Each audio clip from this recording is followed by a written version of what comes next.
power somewhere else. Yeah, I'll need to go and look. He's always been short though. Yeah, well, we're all here to raise money for cancer research. It's a ride all around the UK, visiting 7 racetracks in 5 days. And I've tagged along really to do a bit of ergonomics research, giving them questionnaires and various things throughout the whole trip. I'm measuring the amount of effort it takes to ride motorbikes and the comfort that people experience on different types of motorbikes. So I'm giving people questionnaires each day to fill in about the amount of effort and the amount of workload and their levels of comfort or discomfort as they're riding throughout the 2,000 miles in total. At the end of each day, each biker is going to complete one of these. So on here they put wherever they feel uncomfortable on the body, you know, any symptoms from the ride.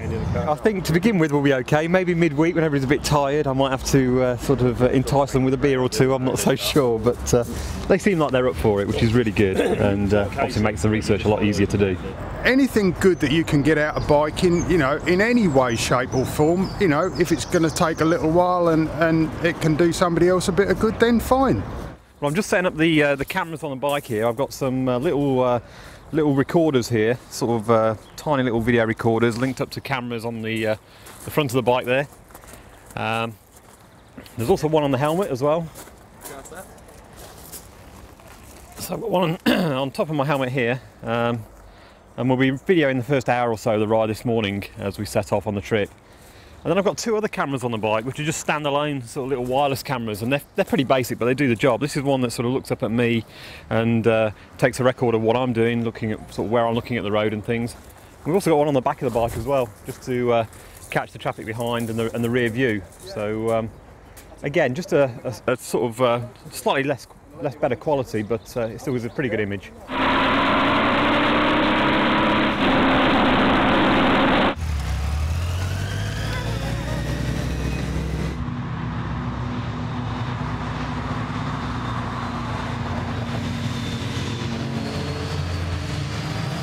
Dishing out questionnaires at the end of each day for the ride, and people have been filling in sort of the comfort and the workload, the amount of effort it takes to ride a motorbike, these sort of questionnaires at the end of each ride.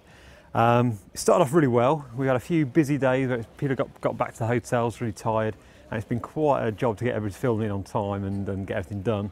But we've had quite a good response. I'll show you some that I've got here. They've marked on here sort of the areas of the body that they've felt some discomfort. You try to be as truthful as you can with those sort of things, but it's very difficult at times to, even 10 minutes after you get off the bike and you're in the bar, it sometimes sort of pales into insignificance, and you've had such a good day out on all the racetracks and all the rest of it. Well, it's back to good old-fashioned human power now. We actually go through this by hand and tally up all the scores and log them into a spreadsheet and then analyse it from there.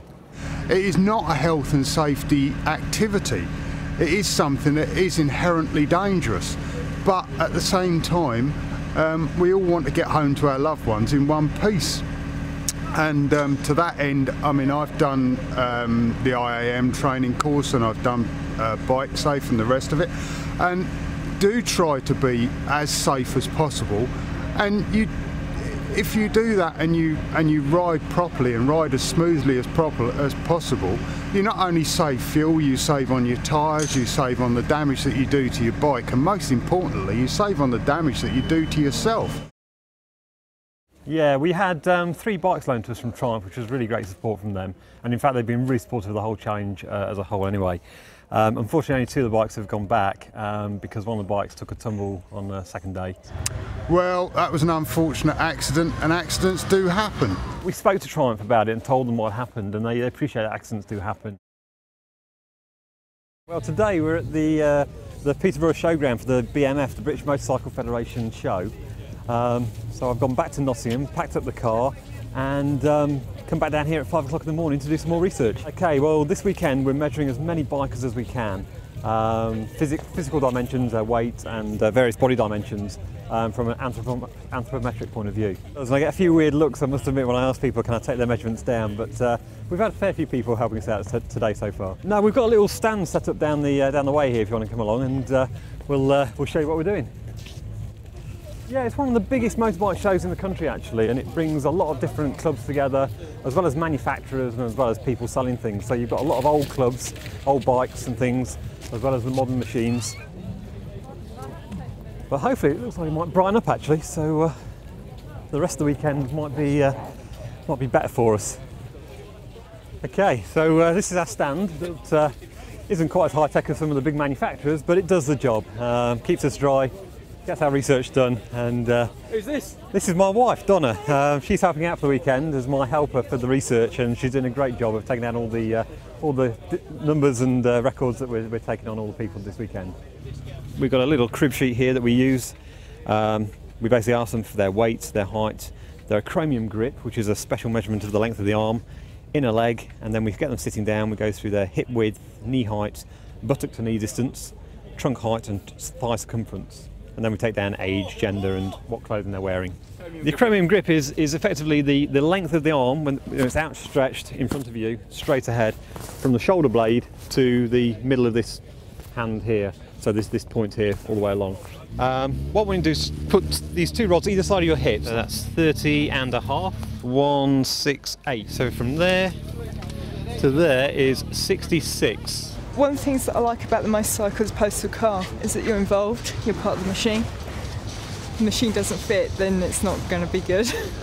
Well, I'm quite interested in what makes someone comfortable on a motorcycle. I mean, and I'm certainly thinking about, for my next bike, what I want it to be like, you know. And certainly one of the things I want it to be is comfortable, that's all. Cheers. Bye. That seems to go alright, didn't it? Yeah. How many more of them you need to do? I think if we can get another 100 done, we'll be doing alright. I think we've done about 25 so far, haven't we? Tomorrow's going to be nicer, so hopefully with the better weather we won't mind asking people to take their shoes off for us. Yeah.